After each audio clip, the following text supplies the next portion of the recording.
فانتزی که میخوایم دوخت اون رو با هم انجام بدیم، این مدل عزیزان یقه انگلیسی پهنی داره که کاملا توی بورسه.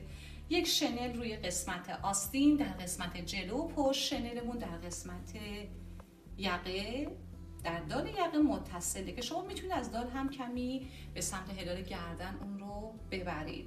روی قسمت آستین کشروزی میشه و مشت داره که در قسمت زیر شنلمون هم برشی داره که پیلی هایی رو داره. من از آستین کیمونو، یعنی از روش کیمونو برای این مدل استفاده کردم.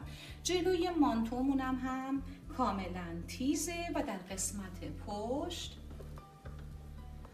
شنل کاملا روی مانتو رو پوشونده و قسمت پهلو یه همچین اضافه ای رو ما داریم که زیبایی کار رو خیلی اضافه میکنه عزیزان.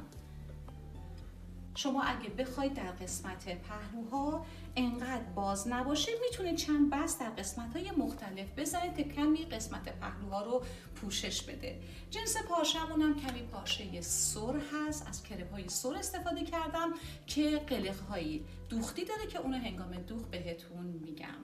سجاف رو به روش تولیدی بهتون در این مانتو آموزش میدم. دوخت این مانتو رو با هم انجام میدیم.